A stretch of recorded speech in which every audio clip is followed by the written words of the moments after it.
தரணி வாழ் தமிழர்களின் இதய ஒலி தமிழன் 24.com. கச்சதீவு மட்டுமல்ல, யாழ்ப்பாணத்தையும் தமிழகத்திற்கு கொடுங்கள். அர்ஜுனா எம்பி ஆவேசம். வெளிநாடு அனுப்புவதாக 2 கோடி ரூபாய் மோசடி, தம்பதி கைது. இலங்கையில் நாளை முதல் மழைவீழ்ச்சி அதிகரிக்கும். யாழில் கோர விபத்தில் 2 இளைஞர்கள் பலி. புதிய முதலமைச்சராக பதவியேற்கவுள்ள தமிழக வெற்றிக் கழக தலைவர் விஜய் நிர்ணயிக்கப்பட்ட தேதி. அகற்றப்பட்ட கருணாநிதி, மு.க. ஸ்டாலின், உதயநிதி புகைப்படங்கள். புதிய அரசுக்கான அதிரடி ஏற்பாடுகள். வாட்ஸ்அப் பயனாளிகளுக்கு ஒரு முக்கிய எச்சரிக்கை. தாயால் விற்கப்பட்ட சிறுமி, பிக்கு மற்றும் வியாபாரியால் பாலியல் துஷ்பிரயோகம்.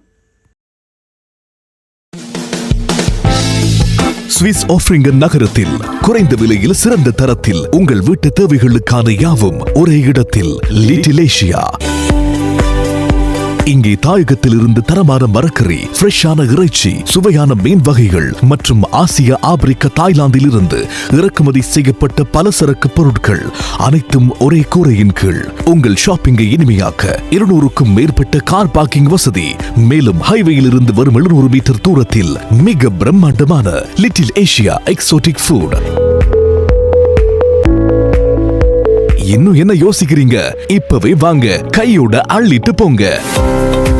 Little Asia exotic food, park வெக் 2, 4665 ஆஃப்ட்ரிங்கன். தொடர்புகளுக்கு 0627 981111. தொடர்பென விரிவான செய்திகள். கச்சதீவு மட்டுமல்ல, யாழ்ப்பாணத்தையும் தமிழகத்திற்கு கொடுங்கள், அவர்கள் எங்களை பாதுகாத்துக் கொள்வார்கள் என ராமநாதன் அர்ஜுனா எம்பி நாடாளுமன்றத்தில் தெரிவித்துள்ளார். நாடாளுமன்றத்தில் இன்று உரையாற்றிய போதே அவர் இதனை தெரிவித்துள்ளார். இதன்போது அர்ஜுனா எம்பி கூறுகையில், எமது இதயத்தை கவர்ந்த தமிழ்நாட்டு முதல்வராக உள்ள விஜய்க்கு அடைக்கப்பட்ட தமிழன் என்ற ரீதியில் வாழ்த்துக்களை தெரிவித்துக் கொள்வதாக தெரிவித்த அர்ஜுனா எம்பி தனது பாராட்டுகளையும் தெரிவித்தார். வடமாகாணத்தில் தீவு பகுதிகளில் மின்சாரம் வழங்கப்படுவதில்லை என்ற குற்றச்சாட்டு முன்வைத்தார். விஜய் கச்சதீவை கேட்டதற்கு ஜனாதிபதி வழங்க முடியாது என கூறியுள்ளார். ஆனால் கச்சதீவு மட்டுமல்ல, யாழ்ப்பாணத்தையும் தமிழகத்திற்கு கொடுக்க வேண்டும். தமிழக மக்கள் எங்களை பாதுகாத்துக் கொள்வார்கள் என நாடாளுமன்ற உறுப்பினர் ராமநாதன் அர்ஜுனா மேலும் தெரிவித்துள்ளார். வெளிநாட்டு வேலை பெற்றுத் தருவதாக கூறி சுமார் 2 கோடி ரூபாய் பண மோசடி செய்த 2 வெளிநாட்டு வேலை வாய்ப்பு பணியக அதிகாரிகள் திங்கட்கிழமை கைது செய்துள்ளனர். சம்பவத்தில் ஹாங்குராங்கேத்த ரெக்கிலகஸ்கட பிரதேசத்தை சேர்ந்த தம்பதியினரே கைது செய்யப்பட்டுள்ளனர். ருமேனியா நாட்டில் வேலைவாய்ப்பு பெற்றுத் தருவதாக கூறி நாட்டின் பல பாகங்களையும் சேர்ந்த ஆண் பெண் இருபாலரிடமிருந்து 213 லட்சம் ரூபாய் பணத்தை பெற்று மோசடி செய்துள்ளதாக வெளிநாட்டு வேலைவாய்ப்பு பணியகத்திற்கு கிடைத்த முறைப்பாட்டின் அடிப்படையிலேயே சந்தேக நபர்கள் கைது செய்யப்பட்டுள்ளனர். கைது செய்யப்பட்டுள்ள பிரதான சந்தேக நபர் பொதுஜன பெரமுனவின் முன்னாள் பிரதேச அரசியல்வாதி ஒருவர் என தெரியவந்துள்ளது. சந்தேக நபர் சில காலத்திற்கு முன்னர் ருமேனியாவில் தொழில் செய்தவர் எனவும் தெரியவந்துள்ளது. இந்த சம்பவம் தொடர்பான மேலதிக விசாரணைகளில் போலீசார் ஈடுபட்டு வருகின்றமை குறிப்பிடத்தக்கது. யாழ்ப்பாணம் கோப்பாய் பகுதியில் இடம்பெற்ற விபத்தில் 2 இளைஞர்கள் உயிரிழந்துள்ளனர். பருத்தித்துறை வீதியில் கோப்பாய் நாவற்கட்டு பகுதியில் இன்று அதிகாலை உந்துருளி ஒன்று விபத்துக்குள்ளாகியுள்ளதாக காவல்துறை தெரிவித்துள்ளது. குறித்த உந்துருளியில் பயணித்த 22 மற்றும் 24 வயதான 2 இளைஞர்களும் காயமடைந்த நிலையில் யாழ்ப்பாணம் போதனா மருத்துவமனையில் அனுமதிக்கப்பட்டதன் பின்னர் உயிரிழந்துள்ளனர்.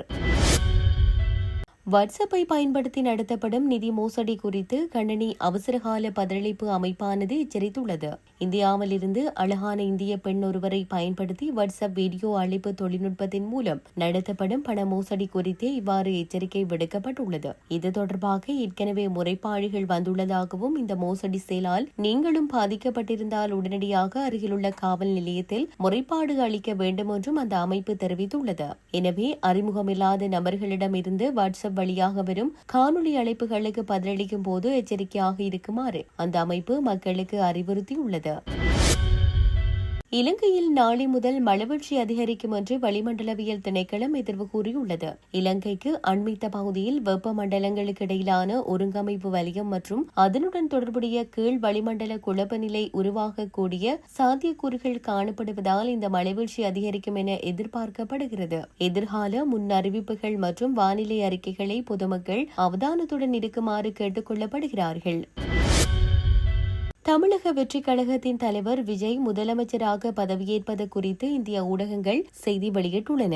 இதன் அடிப்படையில் எதிர்வரும் 7ஆம் தேதி அவர் முதலமைச்சராக பதவியேற்க உள்ளார். சென்னை நேரு உள்விளையாட்டு அரங்கில் இந்த பதவியேற்பு விழா முன்னெடுக்கப்படவுள்ளதாக தெரிவிக்கப்படுகிறது. தமிழகத்தின் 234 தொகுதிகளிலும் நடைபெற்ற பொதுத் தேர்தலில் திராவிட கட்சிகளின் பலத்த போட்டியை தாண்டி விஜய் தலைமையிலான தமிழக வெற்றிக் கழகம் 108 இடங்களை வென்று தனிப்பெரும் கட்சியாக உருவெடுத்தது. சுமார் 35% வாக்கு வெளிக்காட்டை பெற்றுள்ள தமிழக வெற்றிக் கழகம் தமிழக அரசியலில் அரை நூற்றாண்டு காலமாக நீடித்த இருதுருவ அரசியலுக்கு முற்றுப்புள்ளி வைத்துள்ளது. தொடர்ந்து விஜய்க்கு பல்வேறு அரசியல் தலைவர்களும் திரைப்பிரபலங்களும் இலங்கை வாழ் மக்கள் மற்றும் அரசியல் தலைமைகள் உட்பட அனைவரும் தங்கள் வாழ்த்துக்களை தெரிவித்து வருகின்றமை குறிப்பிடத்தக்கது. சென்னை தலைமைச் செயலகத்தில் உள்ள அமைச்சர்களின் அறைகளை புதிய அமைச்சர்களுக்காக தயார் செய்யும் நடவடிக்கைகள் முன்னெடுக்கப்பட்டுள்ளன. சட்டசபை தேர்தலில் தமிழக வெற்றிக் கழக தலைவர் விஜய் வெற்றி பெற்றுள்ளார். தேர்தலில் அவரது கட்சி 108 இடங்களை கைப்பற்றியுள்ள நிலையில் விரைவில் விஜய் தலைமையில் புதிய அரசு அமையவுள்ளது. இதைத் தொடர்ந்து சென்னை தலைமைச் செயலகத்தில் உள்ள அமைச்சர்களின் அறைகள் அனைத்தும் மீள ஒழுங்கமைக்கப்படுகின்றன. இதன் அடிப்படையில் திமுக அமைச்சர்கள் அனைவரதும் தங்களது அறைகளிலிருந்து வெளியேறி வருகின்றனர். அத்தோடு அங்கிருக்கும் மு.க. ஸ்டாலின் மற்றும் உதயநிதி ஸ்டாலின் ஆகியோரது புகைப்படங்களும் அகற்றப்பட்டு வருகின்றன.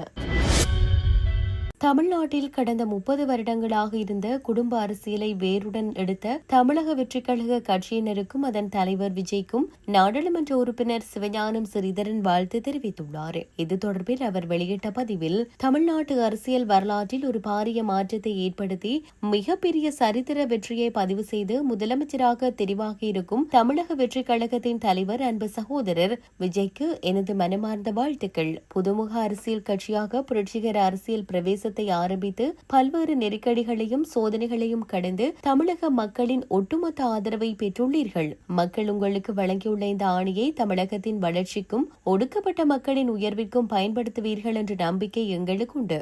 குறிப்பாக ஈழத்தமிழர்களாகிய எமது வாழ்முறைமை மற்றும் அரசியல் அபிலாசைகள் குறித்த உங்களது தெளிவான நிலைப்பாட்டினை நாம் கூர்ந்து கவனித்து வருகிறோம். தொப்புள் கொடி உறவுகளான எமது மக்களின் நியாயமான அரசியல் தீர்வுக்கான பயணத்திலும் சர்வதேச அரங்கில் எமக்கான நீதியை பெற்றுத்தரும் முயற்சியிலும் உங்களது தலைமையிலான தமிழ்நாடு அரசு முன்னின்று ஒத்துழைப்பு வழங்கும் என ஈழத்தமிழர்களாகிய நாங்கள் பெரிதும் எதிர்பார்க்கின்றோம். தங்களின் புரட்சிகரமான புதிய பயணம் வெற்றியளிக்க இறைவனை வேண்டுகின்றேன் என குறிப்பிடப்பட்டுள்ளது.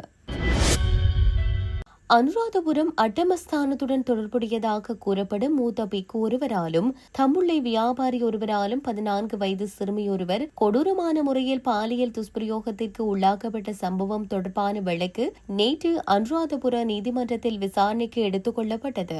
பாதிக்கப்பட்ட சிறுமிக்கு 15 வயது என கூறப்பட்ட நிலையில் அவர் தற்போது 14 வயது மற்றும் 4 மாதங்கள் நிரம்பியவர் என்பது உறுதிப்படுத்தப்பட்டுள்ளது. சுமார் 3 ஆண்டுகளுக்கு முன்பு சிறுமியின் தாயாரே 1 லட்சம் ரூபாவை பெற்றுக்கொண்டு பிக்குவிடம் சிறுமியை ஒப்படைத்ததாக சிறுமி தனது வாக்குமூலத்தில் தெரிவித்துள்ளார். பிக்கு தங்கியிருந்த அறை, அங்குள்ள கதவுகள் மற்றும் அலமாரிகள் குறித்து சிறுமி வழங்கிய தகவல்கள் சம்பவ ஆய்வின் போது துல்லியமாக பொருந்தியுள்ளன. இது வழக்கின் முக்கிய ஆதாரமாக கருதப்படுகிறது. தம்புள்ளை பகுதியில் சிறுமியின் தாய் தேன் விற்பனையில் ஈடுபட்டுக் கொண்டிருந்த போது அங்குள்ள வியாபாரி ஒருவரால் சிறுமி பலமுறை வன்புணர்விற்கு உள்ளாக்கப்பட்டதும் தெரியவந்துள்ளது. இது தொடர்பான இட ஆய்வு நாளை இடம்பெறவுள்ளது. தேசிய சிறுவர் பாதுகாப்பு அதிகார சபை இந்த வழக்கில் தீவிரமாக செயற்பட்டு வருகிறது. சந்தேக நபரான பிக்குவை ஏன் இன்னும் கைது செய்யவில்லை என மேல் மாகாண சிரேஷ்ட பிரதி போலீஸ் மா அதிபரிடம் விளக்கம் கோரப்பட்டுள்ளது.